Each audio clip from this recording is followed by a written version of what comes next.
Hola, buenos días, mi gente. Gracias por tu tiempo. It's a pleasure to be here. Thank you for having me. Speaking after Luis is really personally a wonderful thing for me. I'm so proud of him. Love you very much, sir. Okay, so I've taken some liberties, John, with what I'm going to say today, so my apologies.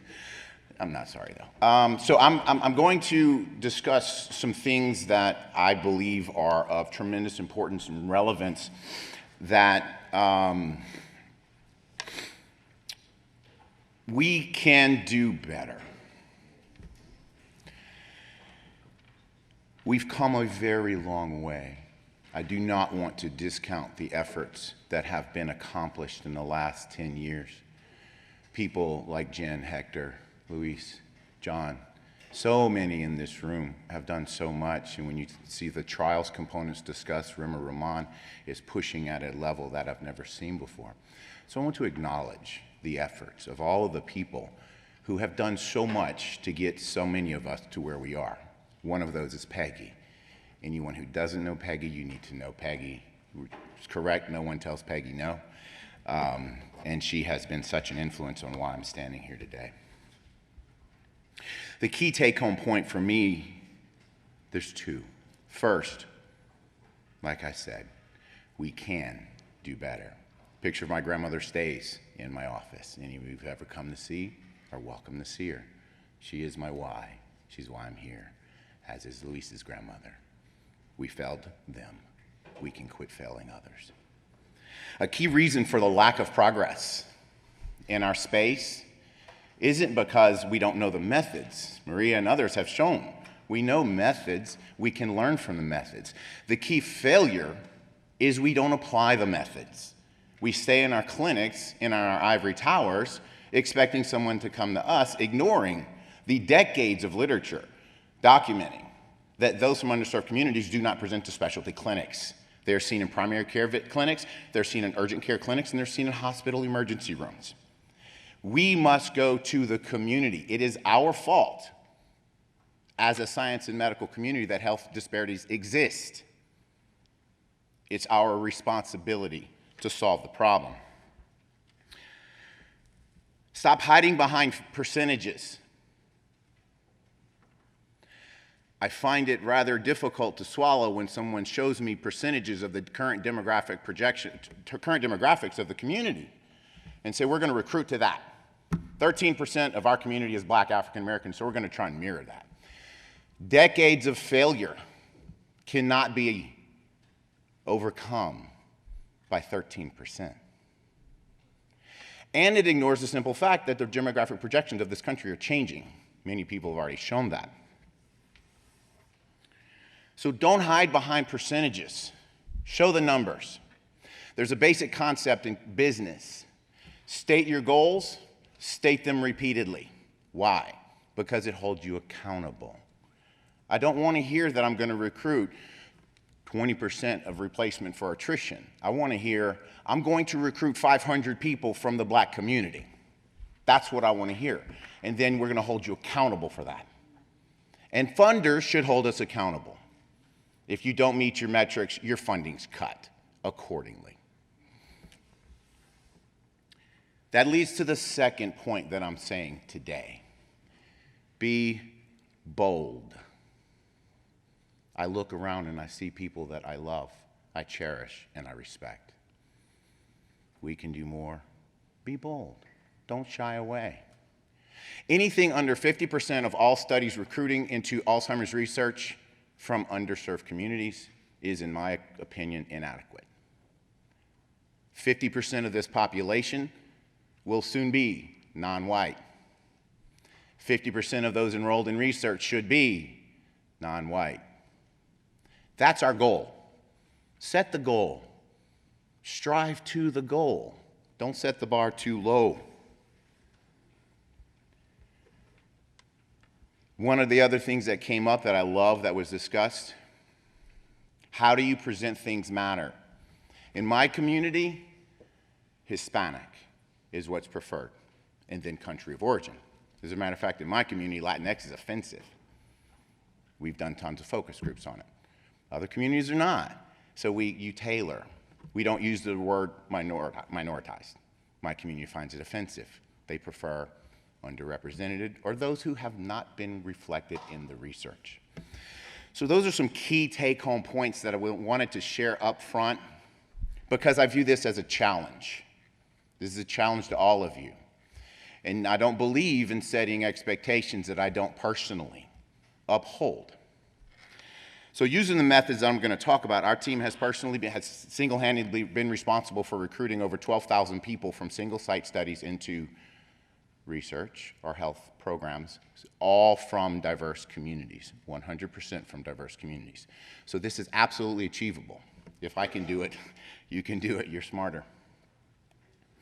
This is the most important slide I will present. These are the people who do the work. Now, this is just the Institute for Translational Research. This doesn't include the 17 sites for the HABS-HD study. It takes a village, as was mentioned earlier. I'm not going to spend much time on this because it's already been discussed. As we know, prevalence rates are increasing for Alzheimer's and related dementia. A lot of this is associated with changes in the population demographics.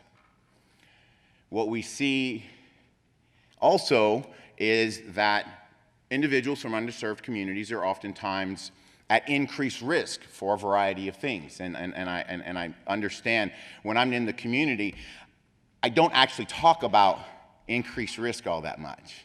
I talk about where are we, what can we do, and what can we do better. However, there are some simple facts that maintain, and that is those from diverse communities are at increased risk for Alzheimer's and Alzheimer's-related dementias. I will show you data that will question whether or not it is Alzheimer's pathology. Individuals from diverse communities experience delays in diagnoses, greater pathology at diagnosis, greater and more diverse pathology at autopsy, increased healthcare burden. And we're not even getting into the components around caregivers because for me, work a lot with both the Black and Hispanic community, and in those communities, oftentimes the caregivers are the young women. These women oftentimes quit school and are taking care of abuelo, abuela. And then once this person has passed, they're now trying to re-enter the workforce. And so there are considerations that need to be addressed. The ATN framework, in my opinion, was one of the biggest advancements in the space. It also caused some of the biggest problems in the space. And here's why. We have a biological conceptualization of the disease that was designed specifically for the advancement of clinical trials, and it has been successful in that endeavor, and I'm very proud of my colleagues who have made that happen. However, over 90% of the individuals who were in the research that led to the development of the framework were non-Hispanic white. So we simply don't know the applicability of the framework to diverse populations. I'm not saying the framework isn't relevant. I'm saying I have no idea how it's relevant. Is Alzheimer's amyloid relevant? Sure. How? Tau relevant? Probably. How? Relative weights can absolutely vary between groups because where you come from matters.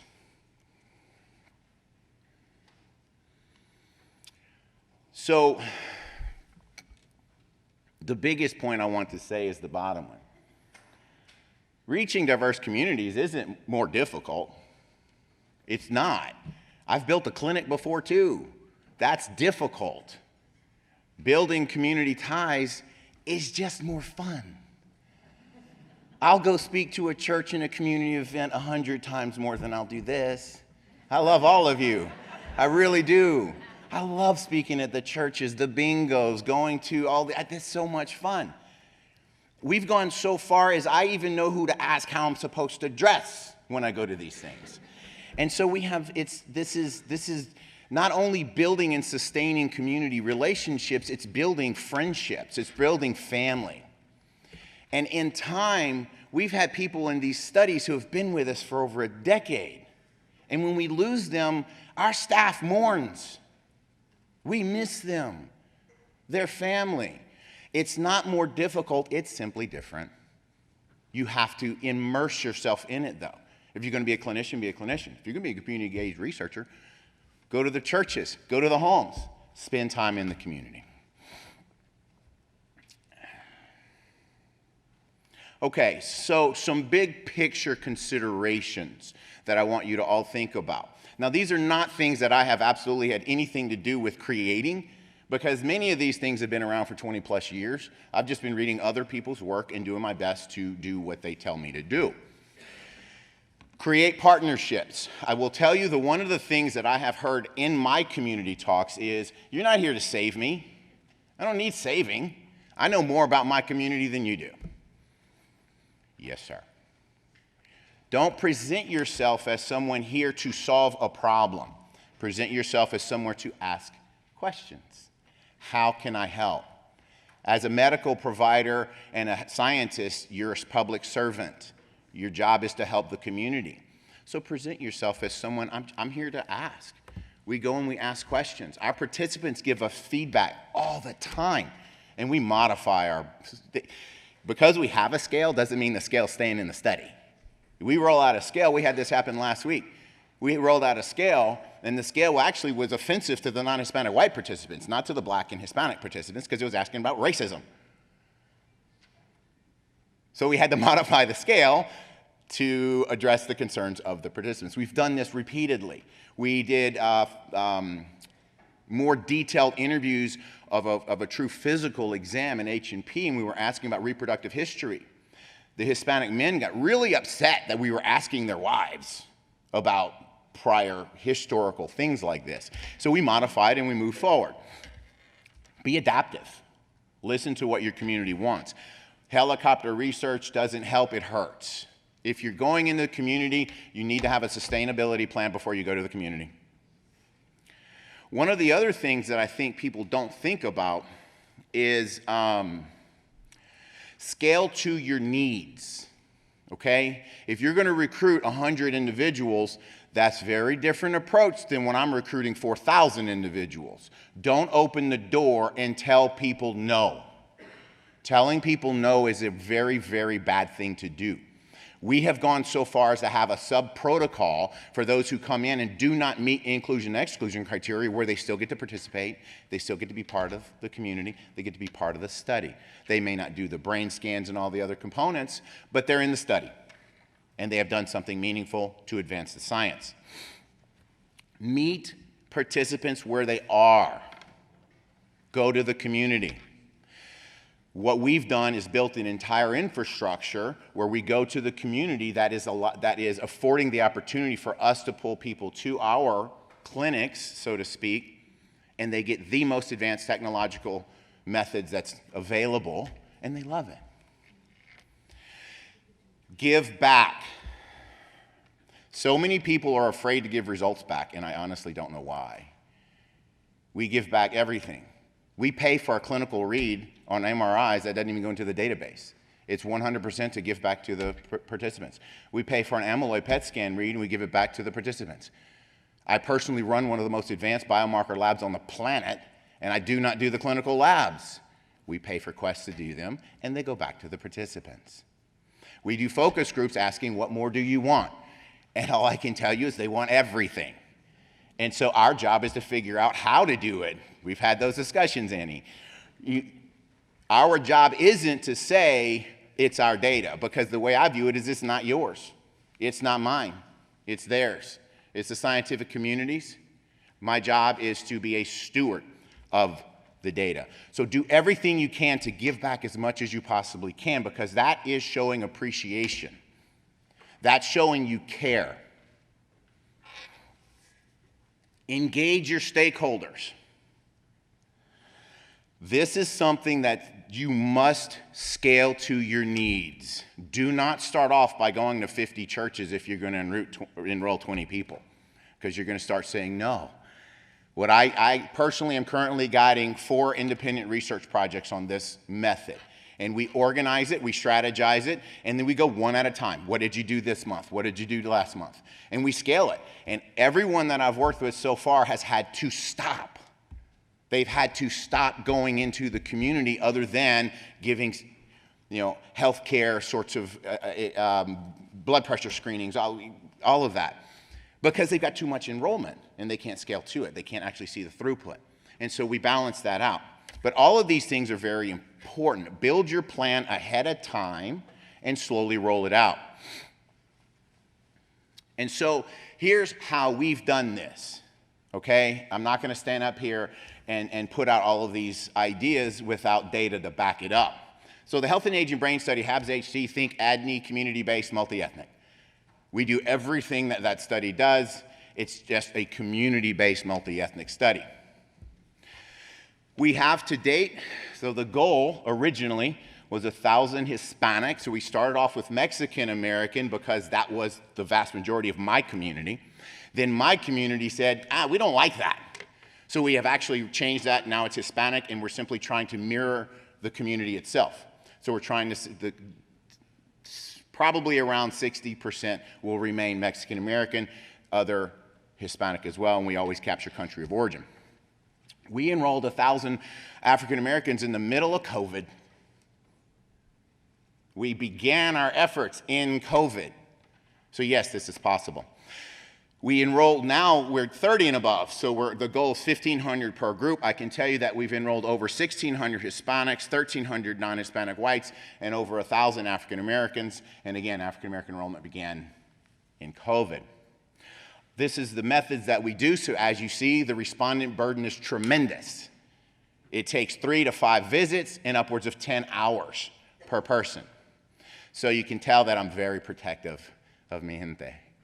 No one gets to my community, no one gets to our study, so anyone ever wants to do anything with the study, you're welcome to propose them. Love it, send them. You won't be doing it, we will. You can have your grant, be the PI. You will never reach my community.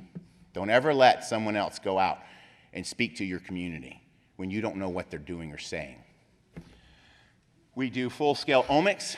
We do whole genome, GWAS, whole genome, methylation, targeted and targeted proteomics, targeted and targeted metabolomics, exosomes, expression studies, MRI of the brain, amyloid PET, tau PET. All of this data is freely, publicly available following the ADNI protocols. We're just saying, all right, you want it, you can have it. By the end of the year, the data will actually be at Lonnie.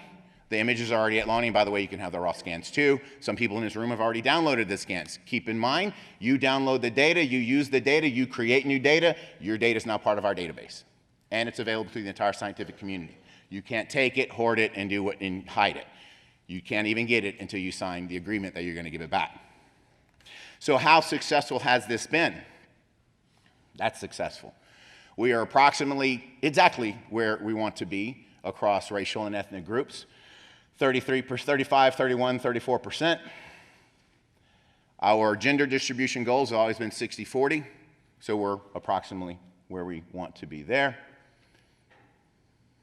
Tau scans, same thing. What I didn't say. Oh, yeah.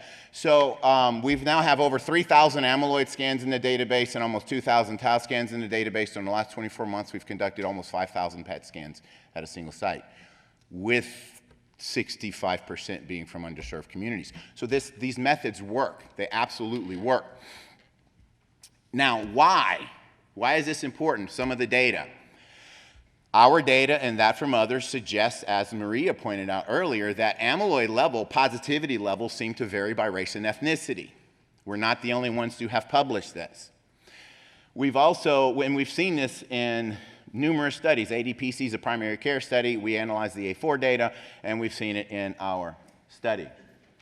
Neurodegeneration. We published back in 2013 that Hispanic Mexican Americans were being diagnosed with cognitive impairment, MCI, approximately 7 years younger than non-Hispanic white counterparts. And so we wanted to know, was that a test bias issue? Are we over-pathologizing? Well, it turns out that neurodegeneration also begins at a younger age. Now our data suggests that that's probably due to uncontrolled diabetes and vascular issues, not amyloid pathology. This slide, this data hasn't been published. Folks actually here and elsewhere are analyzing and going to be publishing the data soon, but really it kind of doesn't matter how you slice the data. Amyloid, tau, and neurodegeneration vary by race and ethnicity. Demographic factors, our HABS-HC annual meeting was last week. Demographic factors differentially impact amyloid tau neurodegeneration. Medical comorbidities differentially affect.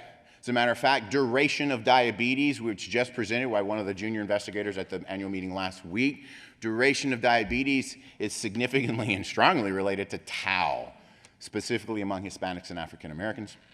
So ApoE4 positivity, there's actually a 1990 article on this that I only found recently. Many of you probably have seen it. But it's a global look at ApoE4 across numerous countries, and they basically found the same thing we did, is depending on where you look, frequency of ApoE4 differs, but what has come out more recently is ancestry matters. ApoE4 in the context of African ancestry is no longer, it's not a risk factor. ApoE4 in the presence of European ancestry is a risk factor. So we have to delve more deeply into these things to understand, because there's no advancement of precision medicine without this. Well, President Obama said this just a few months ago. One of the biggest reasons of lack of advancement of precision medicine is a failure of inclusion of diverse populations. There's a big interest in plasma biomarkers. I've been doing that for longer than most. And what we see there is the same thing we see in the imaging, is that the plasma biomarkers also vary by race and ethnicity. This, however, is an important consideration that Michelle Milkey is looking at, and she's the reason we did this work. She called me and told me to do it, and I always do what Michelle says too. And so what we found here is that the medical comorbidities that are also disproportionately frequent among diverse communities have very strong impact on the presentation of these plasma biomarkers. As of now, some of these markers are clinically available. I've never seen anyone adjust, not only for race and ethnicity, but for medical comorbidities. I'm a neuropsychologist by training. I don't see patients anymore. As a practitioner, we need guidelines. We didn't know what we need to know. The other thing here is talk about the ADI. This was published, Christina Wong, just recently in JAMA Open. She did way better than just my brief analysis look at this. But the point still stays the same. That's a mirror image based on ADIs. The proportion of Hispanics in the highest deprivation area is equivalent to the proportion of non-Hispanic whites in the lowest deprivation area.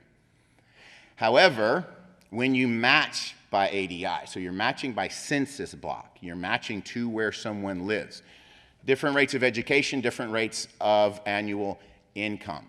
So